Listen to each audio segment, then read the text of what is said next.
Personal finance opinions YouTube channel में एक और वीडियो में आपको खुशामदीद। आज की वीडियो इन्वेस्टिंग की दुनिया की एक मशहूर किताब द साइकोलॉजी ऑफ मनी के हवाले से है, जो कि मॉर्गन हाउसल की एक मशहूर ज़माना किताब है। इस किताब में इन्वेस्टमेंट के हवाले से, सेविंग के हवाले से और इन जनरल फाइनेंशियल फ्रीडम के हवाले से बहुत ही अच्छी तहरीर है। बहुत ही अच्छे तरीके से सारे कॉन्सेप्ट्स को क्लियर किया गया है। और अगर आप as an investor stock market में या किसी भी एसेट क्लास के अंदर इन्वेस्टमेंट कर रहे हैं, तो इस तरह की जो किताबें होती हैं उनका पढ़ना बहुत अहम होता है, क्योंकि ये उन लोगों के एक्सपीरियंस की बेस पे होती हैं जो कि एक लंबे अरसे से दुनिया के मुख्तलिफ ममालिक में जो मेजर बड़ी बड़ी मार्केट्स हैं उसके अंदर इन्वेस्टमेंट कर चुके हैं और वो सक्सेसफुल इन्वेस्टर्स हैं। इस किताब में वैसे तो हर पेज के ऊपर जब आप इसको पढ़ते हैं तो आपको कोई ना कोई सबक मिल रहा होता है, लेकिन इस वीडियो में हम 5 उन इम्पोर्टेंट लेसन्स की बात करेंगे जो कि मैंने इस किताब को पढ़ने के बाद इसमें से अखज़ किए हैं। जो पहला सबक इस किताब से आपके लिए एज एन इन्वेस्टर है वो ये है कि इन्वेस्टिंग जब आप करते हैं तो उसमें जो सबसे इम्पोर्टेंट फैक्टर होता है वो टाइम होता है। क्योंकि आप कितना किसी भी इन्वेस्टमेंट से फ़ायदा उठा सकते हैं, ये प्योरली डिपेंड करता है कि आप कितने अरसे तक पेशेंस के साथ और कंटिन्यूटी के साथ कंसिस्टेंसी के साथ इन्वेस्ट करते हैं। जितना आपके अंदर कंसिस्टेंसी होगी और जितना लॉन्ग आपका होराइज़न होगा, टाइम होराइज़न होगा, उतना ही ज़्यादा आप सक्सेसफुल इन्वेस्टर बन सकते हैं।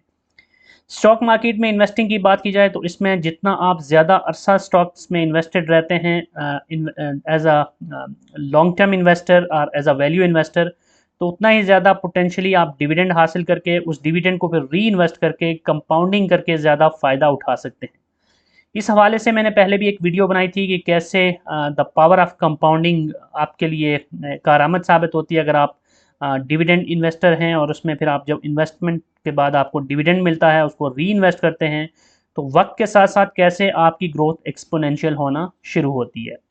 इसी तरह रुपी कॉस्ट एवरेजिंग भी एक और स्ट्रेटजी होती है जो कि यूटिलाइज़ की जाती है for the long term investing, और उसमें भी जो इम्पोर्टेंट फैक्टर होता है वो टाइम का होता है, क्योंकि जब जो जो वक्त गुजरता जाता है उसी तरह आपके जो पोटेंशियल रिटर्न्स होते हैं वो बढ़ते जाते हैं।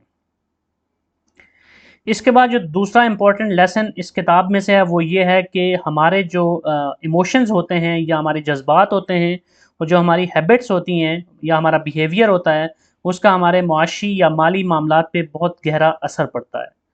स्टॉक मार्केट में या किसी भी इन्वेस्टमेंट में जब लोग ग्रीडी हो जाते हैं या फियरफुल हो जाते हैं, तो उसकी बुनियाद पर जब वो डिसीजंस लेते हैं तो अक्सर ऐसे डिसीजन गलत साबित होते हैं और फिर उनको नुकसान उठाना पड़ता है। फॉर एग्जांपल स्टॉक मार्केट में अगर बात की जाए तो जब बुलिश ट्रेंड आता है तो बहुत से लोग उसके उसमें लालच कर जाते हैं, या बियरिश ट्रेंड आता है तो बहुत से लोग फियरफुल होकर अपने स्टॉक्स जो उनकी जो होल्डिंग्स होती है उसमें से निकल जाते हैं। और ऐसी सिचुएशन में बहुत सारे लोग पैनिक करके लॉस के अंदर या तो अपने शेयर्स को बेच देते हैं, या फिर जो पोटेंशियल प्रॉफिट या पोटेंशियल एक ग्रोथ फ्यूचर में एक्सपेक्टेड होती है उससे भी हाथ धो बैठते हैं। As an example Pakistan stock market की बात की जाए तो पाकिस्तान स्टॉक मार्केट में बहुत ज़्यादा अप्स एंड डाउन्स आते रहते हैं, मुल्क की इकानमी की वजह से, पॉलिटिकल इंस्टेबिलिटी की वजह से, रुपये की डिवेल्युएशन की वजह से और दीगर जो हमारे micro and macro economic indicators हैं उसकी वजह से। तो ऐसी सिचुएशन में वो लोग जो कि किसी भी स्टॉक के अंदर क्विकली जंप करते हैं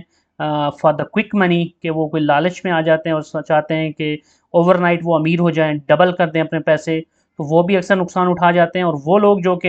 लॉन्ग टर्म इन्वेस्टर्स होते हैं लेकिन वक्ती तौर पे स्टॉक मार्केट में जो नेगेटिव न्यूज़ की वजह से, र्यूमर्स की वजह से या वक्ती अवामिल की वजह से जो किसी किस्म का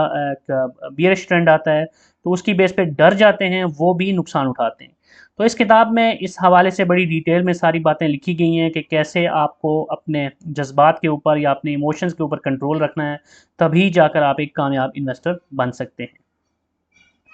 इसके बाद जो तीसरा लेसन है इस किताब में से वो ये है कि माशी कामयाबी या माली कामयाबी सिर्फ ये नहीं है कि आपने कितना पैसा कमाया।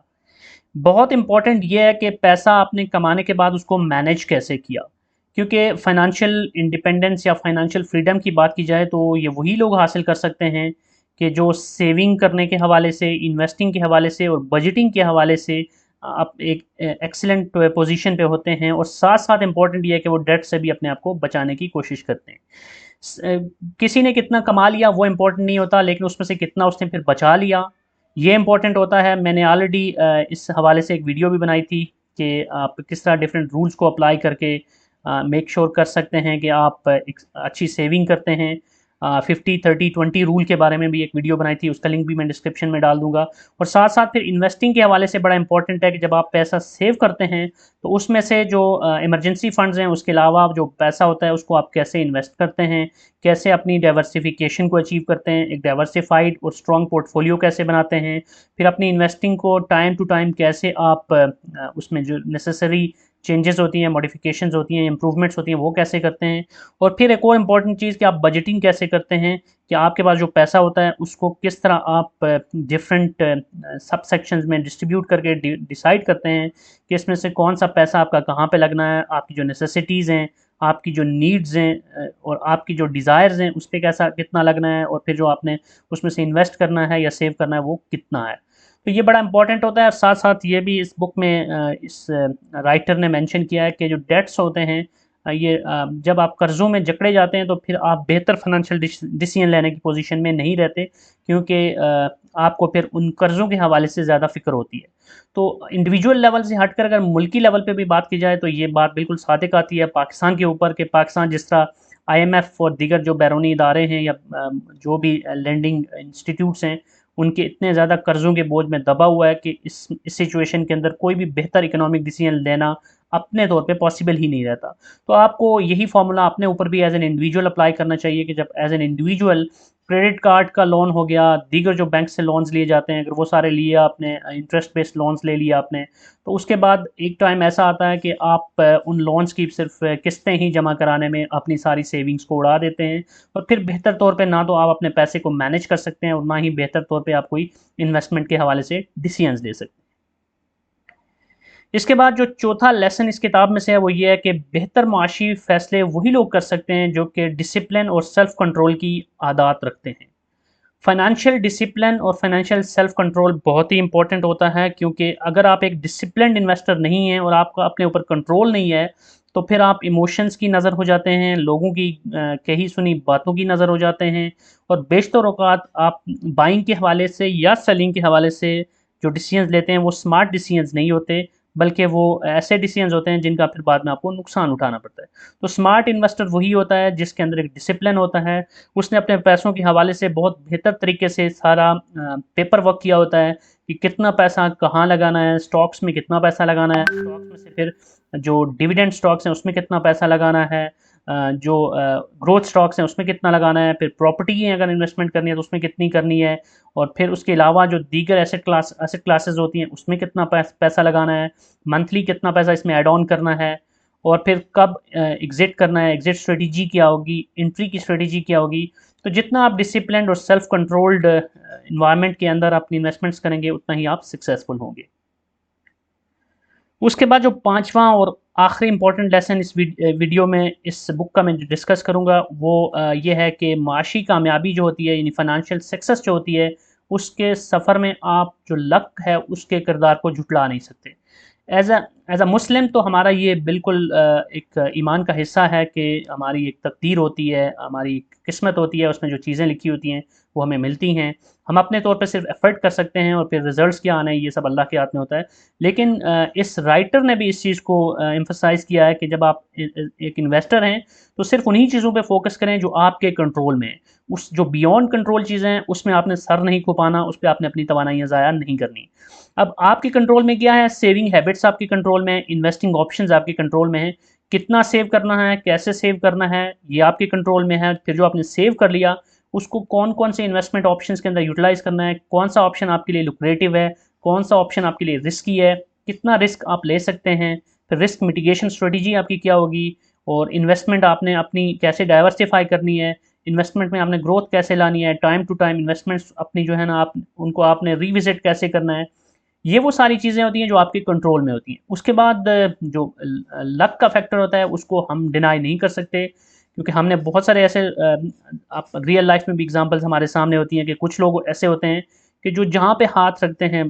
इन लिटरल मीनिंग्स बात की जाए तो मिट्टी पे हाथ रखते हैं तो वो सोना बन जाती है। और कई लोग ऐसे होते हैं कि जो वो स्मार्ट होने की कोशिश करते हैं, स्मार्ट प्ले करते हैं, इसके बावजूद अक्सर जो उनके डिसीजंस होते हैं या जो उनकी एफर्ट्स होती हैं वो फ्यूटाइल जाती हैं और वो फिर नुकसान उठा जाते हैं। तो ये भी एक रियलिटी है जिसको हम जुटला नहीं सकते। लेकिन इंपॉर्टेंट ये है कि आपने उन्हीं चीज़ों पे फोकस करना है जो आपके कंट्रोल में है। और अगर उन चीज़ों को आप बेहतर करते हैं तो फिर खुदा न खास्ता आप लॉस में भी जाते हैं, आप कहीं नाकामी भी होती है, फाइनेंशियल फ्रीडम के सफ़र में आप कहीं पे मार भी खा जाते हैं, तो कम से कम आपका ज़मीर मुतमईन होगा, आप सेटिस्फाइड होंगे कि आपने अपने तौर पे बेहतर एफर्ट की, बेहतर डायरेक्शन में, बेहतर स्ट्रेटजी के साथ आपने काम किया। उसके बाद कामयाब होना या ना होना, ये इंटरनल, एक्सटर्नल फैक्टर्स के ऊपर भी डिपेंड करता है, आपकी लक के ऊपर भी डिपेंड करता है और दीगर फैक्टर्स पे भी डिपेंड करता है। That's it from this video. I hope कि ये जो 5 लेसन्स हैं इस किताब में से ये आपके लिए फूड फॉर थॉट्स साबित होंगे और बेहतर तौर पे इन्वेस्टमेंट और फाइनेंशियल फ्रीडम के हवाले से जो डिसीजन मेकिंग है उसमें ये आपके लिए मुआवन साबित होंगे। अगर आपको कोई फीडबैक है, कोई भी कमेंट है तो आप कमेंट सेक्शन में लिख सकते हैं। और अगर आपको ये वीडियो पसंद आई है तो चैनल को सब्सक्राइब करना, वीडियो को लाइक करना और बेल आइकन को प्रेस करना मत भूलिएगा। Thank you very much.